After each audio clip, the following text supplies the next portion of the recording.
ठीक है, प्रभु जी कुछ कहना चाहेंगे या फिर और किसी का कोई प्रश्न हो?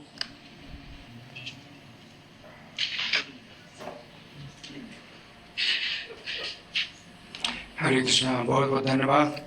तो प्रभु जी ने लीला की दृष्टि से बहुत अच्छी व्याख्याएं की और रस की दृष्टि से बहुत अच्छी व्याख्या की। अब तत्व की दृष्टि से भी थोड़ा विचार करें। हाँ जी। क्योंकि जय कृष्ण तत्व वेता से ही गुरु है। जो कृष्ण के तत्व को जानता है वो गुरु है। तो यहाँ पर जो है तत्व क्या है, कोई प्रश्न करेगा कि भगवान जो है धर्म की स्थापना करने के लिए आते हैं, यहाँ तो जो है मिथ्या वचन बोल रहे हैं, मिथ्या बोल रहे हैं, तो कैसे इसको समझें? तो बताया गया है तत्व की दृष्टि क्या है। सत्य व्रतम, सत्य परम त्रिसत्यम, सत्य से सत्यम निहितम च सत्य। तो सब जो है मतलब क्या है कि सत्य से भी ऊपर भगवान है ना। भगवान जो कुछ कहे हैं वो सत्य हो जाता है। कोई भी जो है बात अगर भगवान झूठी बात भी बोले तो सत्य हो जाती है। सत्य की जो है वो नियंता है, तो उनके मुंह से जो कुछ भी निकलेगा वो सत्य हो जाता है। अगर उन्होंने कहा ना हम भक्षितवान अम्ब, भगवान ने कहा कि मैंने मिट्टी नहीं खाई माता, भगवान कहते हैं कि मैंने मिट्टी नहीं खाई, है ना। तो वो दिखा भी दिया कि मिट्टी मैंने नहीं खाई है, क्योंकि मुंह में पूरा ब्रह्मांड देखा। तो पूरी की पूरी मिट्टी, जितना भी ब्रह्मांड मिट्टी का भरा हुआ सब तो उनके अंदर है, तो बाहर कुछ है ही नहीं।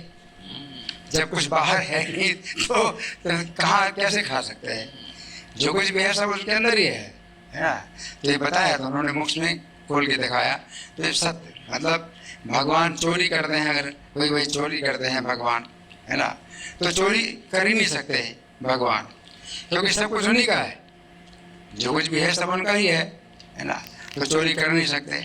जब भगवान कहते हैं मैंने चोरी नहीं की, भगवान कहते हैं मैंने मिट्टी नहीं खाई, तो कोई भी झूठ हो, कोई भी चोरी कार्य हो, अगर भगवान जो है मतलब करें तो वो जो है दिव्य हो जाता है। इसलिए गीता में भगवान कहते हैं जन्म कर्म च मे दिव्यम एवं यो वेति तत्वतः। जो तत्व से जानता है कि मेरे जन्म और कर्म दिव्य है, तो भगवान के जितने भी कर्म हैं, चाहे वो चोरी करें और चाहे छेड़खानी करें और चाहे झूठ बोलें, जो कुछ भी करें, है तत्व से जो जान लेता है कि ये दिव्य कर्म है भगवान के। त्यक्त्वा देहम पुनर्जन्म नैति मामेति सोर्जुन।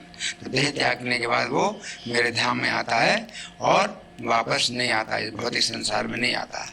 तो ये जो है तत्व है भगवान का।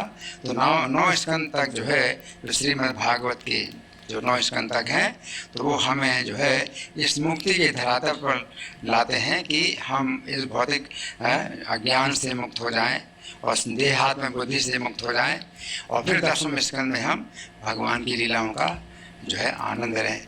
आज 15 अगस्त के दिन है, तो वो स्वतंत्रता दिवस कहा जाता है। तो स्वतंत्रता दिवस वास्तव में जो स्वतंत्रता का दिवस होता है वो होता है मुक्ति, मतलब असली जो स्वतंत्रता है वो देहात्म बंधन, देह के बंधन से मुक्त है।